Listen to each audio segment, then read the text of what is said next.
ନମସ୍କାର ବନ୍ଧୁଗଣ, ଆପଣମାନେ ଦେଖିପାରୁଥିବେ ଯେଉଁ ଷ୍ଟାଫ୍ ସିଲେକ୍ସନ୍ ବୋର୍ଡ଼ରୁ ଭ୍ୟାକେନ୍ସି ଆସିଯାଇଛି। ତ ଭ୍ୟାକେନ୍ସିର ଆଡ଼ଭର୍ଟାଇଜମେଣ୍ଟ ଆସିଛି। ଆପଣ କ'ଣ କ'ଣ ସବୁ ରହିଛି, କେତେ କ'ଣ ସାଲାରୀ, ସିଲାବସ୍ କ'ଣ ଅଛି, ଏକ୍ଜାମ୍ ପାଟର୍ନ କ'ଣ ଅଛି, ସବୁ ଆମେ ଡିସ୍କସ୍ କରିବା, ଡିଟେଲ୍ ଡିସ୍କସ୍ କରିବା। ସେଥିପାଇଁ ଆପଣ ଭିଡ଼ିଓକୁ ଲାଇକ୍ ଟିକେ କରିଦିଅନ୍ତୁ। ତ ଚାଲନ୍ତୁ ଟାଇମ୍ ୱେଷ୍ଟ ନ କରି ଆମେ ଡିସ୍କସ୍ କରିବା। ତ ଲେଖା ହେଇଛି ଆପଣଙ୍କୁ ଲେଖାଯାଏ recruitment of the post of junior assistant junior recruitment start ହେଇଯାଇଛି। କିଏ କିଏ ଏଲିଜିବୁଲ୍ ତା ସବୁ ଦେଖିବା। ତ ୟାର ହେଉଛି ଷ୍ଟାର୍ଟିଂ ଡେଟ୍, ଯେବେ ଆପ୍ଲାଏ ଷ୍ଟାର୍ଟିଂ ଡେଟ୍ ହେଉଛି ଜୁଲାଇ 1 ଜୁଲାଇରୁ ଅଛି, ଆଉ କ୍ଲୋଜିଂ ଡେଟ୍ 18 ଜୁଲାଇରେ କ୍ଲୋଜ୍ ହେଇଯିବ। ତ ସେଥିପାଇଁ ଟିକେ ଆପଣ ଜଲ୍ଦିରେ ଆପ୍ଲାଏ କରିଦିଅନ୍ତୁ। ହାଉ ଟୁ ଆପ୍ଲାଏ କେମିତି ଆପଣ କରିବେ ସବୁ ଲେଖା ହେଇଛି, ଆପଣ ପଢ଼ିଦେବେ। ଭ୍ୟାକେନ୍ସି କେତେଟା ଭ୍ୟାକେନ୍ସି ଅଛି ଆମେ ଦେଖିବା। ସିଏ କହିଛି ଟୋଟାଲ ହେଉଛି 14ଟା ପୋଷ୍ଟ କହିଛି ହେଲା, 14ଟା ପୋଷ୍ଟ ଜୁନିୟର ଆସିଷ୍ଟାଣ୍ଟ ପାଇଁ। ତ STର 4ଟା, SCର 4ଟା, SC BCର ନାହିଁ, ରିଜର୍ଭ କାଟାଗୋରୀର 6ଟା, ଏକ୍ସ ସର୍ଭିସମ୍ୟାନର ଗୋଟେ, ଏମିତି 14ଟି ଭ୍ୟାକେନ୍ସି ଅଛି। ଆପଣମାନେ ଯିଏ SC ST ଅଛନ୍ତି ଆପଣମାନେ ପକେଇ ଦିଅନ୍ତୁ। SC BC ଯେଉଁମାନେ ଅଛନ୍ତି ସେମାନେ ଭାବୁଥିବେ କି ଆମର ତ ଭ୍ୟାକେନ୍ସି ନାହିଁ, ଆମେ କେମିତି କ'ଣ ପକେଇବୁ। ଆପଣମାନେ ବି ପକେଇ ପାରିବେ। ରିଜର୍ଭ କାଟାଗୋରୀରେ ଆପଣମାନେ ସିଲେକ୍ସନ୍ ହେଇପାରିବେ। ତ ଆପଣ କହିବା ରଖିବେ କି SC ST ଏବଂ ଅନରିଜର୍ଭ ଯେଉଁ SCରେ ମେଲ୍ ଫିମେଲ୍ ମାନଙ୍କ ପାଇଁ କିଛି ରିଜର୍ଭେସନ୍ ନାହିଁ, କିନ୍ତୁ STରେ କିଛି ନାହିଁ। SCରେ ଆପଣମାନଙ୍କୁ ମେଲ୍ ରିଜର୍ଭ ରହିବେ, ଫିମେଲ୍ ରିଜର୍ଭ ରହିବେ, ଏମିତି ଅଛି।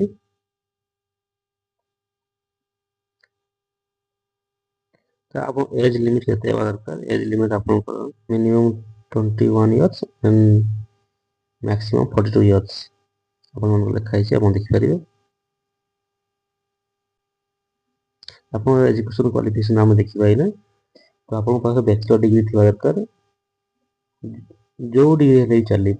ଆପଣମାନଙ୍କ ପାଖରେ ଆର୍ଟ୍ସ ସାଇନ୍ସ କମର୍ସ ଯେଉଁଥିରେ ହେଲେ ବି ଚାଲିବ। ଆପଣଙ୍କ ପାଖରେ କମ୍ପ୍ୟୁଟର ସ୍କିଲ୍ ଥିବା ଦରକାର, ବେସିକ୍ କମ୍ପ୍ୟୁଟର ସ୍କିଲ୍, ଆଡ଼ଭାନ୍ସ ନାହିଁ। ଆଉ ଆପଣମାନେ citizen of India and state of ଓଡ଼ିଶାର ସିଟିଜେନ୍ ହେଇଥିବା ଦରକାର। ତାପରେ ଆମେ ଦେଖିବା ଆପଣଙ୍କର ଏକ୍ଜାମ୍ କେମିତି ହେବ, ମେଥଡ଼ ଅଫ୍ ସିଲେକ୍ସନ୍ କେମିତି ହେବ। ତ ଆପଣଙ୍କର ରିଟନ୍ ଟେଷ୍ଟ ହେବ 200 ମାର୍କର, କମ୍ପ୍ୟୁଟର ସ୍କିଲ୍ ଟେଷ୍ଟ ହେବ 50 ମାର୍କ। ୟାର ହେଉଛି ଆପଣଙ୍କର କ'ଣ କ'ଣ ଅଛି ସବୁ ଏଠି ସବୁ ଦେଇଛି, ଆପଣମାନେ ପଢ଼ି ନେବେ। ମୁଁ ଟାଇମ୍ ୱେଷ୍ଟ କରୁନି। ତ ସିଲାବସ୍ କ'ଣ କ'ଣ ରହିଛି, ସିଲାବସ୍ ଏଠି ଆପଣଙ୍କ ଡିଟେଲ୍ ସିଲାବସ୍ ଅଛି। ଏଇସବୁ ଯାହା ସବୁ ଅଛି ଏଇ କ୍ୱେଶ୍ଚନ୍ ଆସିବ, ସେ ଅନୁସାରେ ଆପଣମାନେ ପ୍ରିପାରେସନ୍ ହେଇପାରିବେ। କମ୍ପ୍ୟୁଟର ସ୍କିଲ୍ ପାଇଁ ଆପଣଙ୍କ କ'ଣ କ'ଣ ଥିବା ଦରକାର ସେ ସବୁ ଏଠି ଲେଖା ହେଇଛି। ଏସବୁ ଆପଣଙ୍କର କ୍ୱେଶ୍ଚନ୍ ଆସିବ, ଯେତେବେଳେ ଆପଣଙ୍କର 50 ମାର୍କର ଏକ୍ଜାମ୍ ହେବ, ଏସବୁ ପଢ଼ିବେ। ତ ଆପଣଙ୍କର ଏକ୍ଜାମ୍ ସେଣ୍ଟର କୋଉଠି ହେବ, ତ ଲେଖା ହେଇଛି ବାଲେଶ୍ୱର, ବ୍ରହ୍ମପୁର, ଭୁବନେଶ୍ୱର,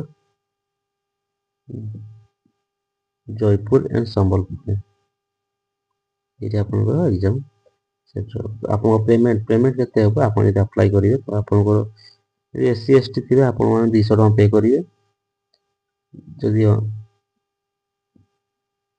SC ST ନାହିଁ ତାହେଲେ ଆପଣମାନେ 500 ଟଙ୍କା ଦେଇକିନା ଆପଣ ଫର୍ମ ଫିଲ୍ଅପ୍ କରିପାରିବେ। ଏଥିଲା ଆପଣଙ୍କର SSD ନୋଟିଫିକେସନ୍। ତ ଆପଣମାନେ ଯେମାନେ ଇଚ୍ଛା ଅଛି ଆପଣମାନେ ଏଟାକୁ ଆପ୍ଲାଏ କରିଦିଅନ୍ତୁ, କାରଣ ଆପଣଙ୍କ ବେସିକ୍ ସାଲାରୀ ଆପଣଙ୍କ ସାଲାରୀ ସବୁ କିଛି ମିଶିକିନା ଆପଣଙ୍କୁ 31,000 ପାଖାପାଖି ମିଳିଯିବ। ତ ପଇସା ଭଲ ଅଛି, ଆପଣମାନେ ପକେଇ ଦିଅନ୍ତୁ। ଆପଣ କେମିତି ଆପ୍ଲାଏ କରିବେ, ଟିକେ ହାଇ ଟୁ ଆପ୍ଲାଏ ଲେଖା ହେଇଛି। ଆପଣମାନେ ଯଦି ଜାଣିପାରିବେନି ତାହେଲେ ମୋତେ ମେସେଜ୍ କରିବେ, ମୁଁ ଆପଣଙ୍କୁ PDFଟି ସେଣ୍ଡ କରିଦେବି। ଆପଣ କେମିତି ଆପ୍ଲାଏ କରିବେ ବି ଜାଣିପାରିବେନି ଯଦି ମୋତେ ହାଉ ଟୁ ଆପ୍ଲାଏ କରି ମାନେ କମେଣ୍ଟ କଲେ ମୁଁ ଆପଣଙ୍କୁ ପୁରା ଭିଡ଼ିଓର ଫୁଲ୍ ଭିଡ଼ିଓଟା ବନେଇକି ଆପଣଙ୍କୁ ଦେଇଦେବି, ଆପଣମାନେ ଦେଖିକିନା କରିଦେବେ। ତ ଭିଡ଼ିଓଟିକୁ ଆମର ଲାଇକ୍ କରିଦିଅନ୍ତୁ ଏବଂ ଚ୍ୟାନେଲକୁ ସବସ୍କ୍ରାଇବ୍ କରିଦିଅନ୍ତୁ। ଏମିତି ସବୁଦିନ ଗୋଟେ ଗୋଟେ ଭିଡ଼ିଓ ଆସିବ। ତ ଆପଣମାନେ ଯଦି ଜବ୍ ରିଲେଟେଡ୍ କିଛି ଭିଡ଼ିଓ ଦେଖିବା ପାଇଁ ଚାହୁଁଛନ୍ତି ତାହେଲେ ଏଇ ଚ୍ୟାନେଲକୁ ସବସ୍କ୍ରାଇବ୍ ରଖନ୍ତୁ। ଧନ୍ୟବାଦ।